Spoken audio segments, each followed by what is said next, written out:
Let's just quickly ask you about your views of Donald Trump.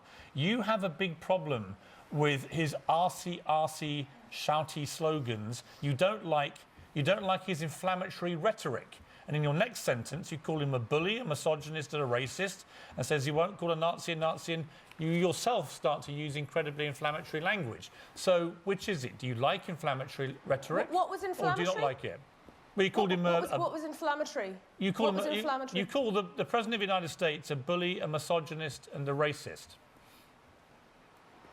He is. And, okay. You know, it's very clear when you look at his tweets, when you look at what he said about women and how you can grab a woman by the word that I also think probably shouldn't be repeatable on breakfast television, when you look at what he did in Charlottesville, suggesting that there was some kind of equivalence between white supremacists marching through the streets of an American city carrying Nazi flags that ended up killing a woman, how can the President of the United States end up thinking that that is at all the same as the people that are actually demanding that that kind of hate should not have place in US society? I stand by every word that I said, and I think it is disgraceful that the government is trying to roll out the red carpet for Donald Trump. Did you think it was also disgraceful when we invited Vladimir Putin to a state visit, or President Xi of China, or when King Salman of Saudi Arabia or the Emir of Kuwait were given state visits? In other words, is there not a shocking hypocrisy between those calling for Donald Trump, who is leader of our most strong and stable ally, the United States, banning him from having a state visit, notwithstanding any personal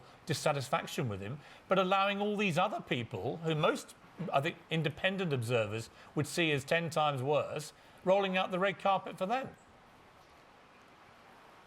Well, actually, we have often called for state visits to some of these despotic regimes not to be given.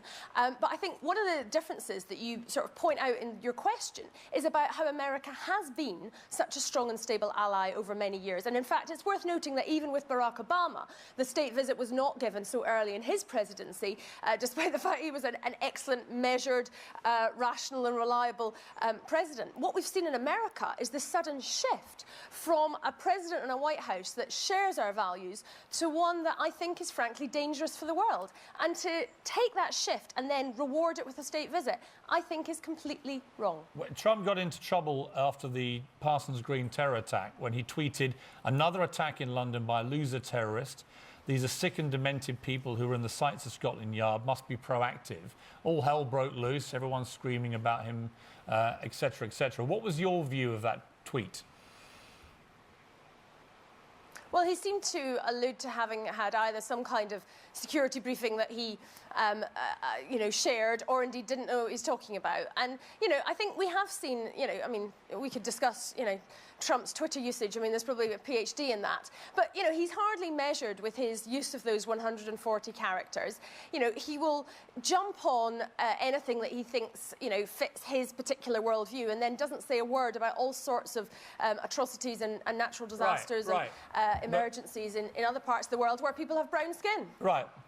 Well, that's an extraordinary statement to make. But let me just ask you again. Do you actually dispute anything? True. Do you actually dispute... Well, you think he doesn't talk about storms in places with people with brown skin? Seriously? I don't think he's been even-handed in the way that he has responded to global events in different parts of the world. No, I don't. You think Donald Trump doesn't talk about disasters in parts of the world with people with brown skin? Yeah, I think there's a real difference in what he tweets about, yes. Wow. And you accuse him of inflammatory rhetoric. Extraordinary. He's just been down to Florida, I don't think that's He's just been down Piers. to Texas and Florida where they had disasters. I don't know if you've been to Texas and Florida. They have a lot of people who live in Texas and Florida with brown skin. Are you aware of that? Yes, I'm aware of that, Piers. OK, good. Just on his terror tweet, though, what part of that tweet was wrong? It now turns out the 18-year-old kid who's the suspect, the bucket bomber, apparently was reported to the police prevent programme several weeks before this. Clearly he was in Scotland Yard sites. Clearly he is a loser. He is a suspected terrorist. If so, he's a sick and demented person, and we should be more proactive. I'm all for Trump bashing where it's appropriate, but I don't understand here what the President of the United States did that's so wrong. Look, when you're dealing with the security services and you are have the advantage of having confidential private briefings about what the security services do and don't know, whether or not they were in touch with somebody in terms of having them on their watch lists, and whether they were able to have that. That intelligence is very sensitive. And it really needs to be up to the discussions with the security services what is released and when, because, you know, you don't know whether the investigations that are going on, you know, whether other people might be involved in that, and whether information is put out can actually undermine it. And therefore, I think he really needs to be careful. If he's been given briefings, it is not up to the president of another country to start sharing information from the UK security services. OK. Joe Swinson, good to talk to you. Thank you very much.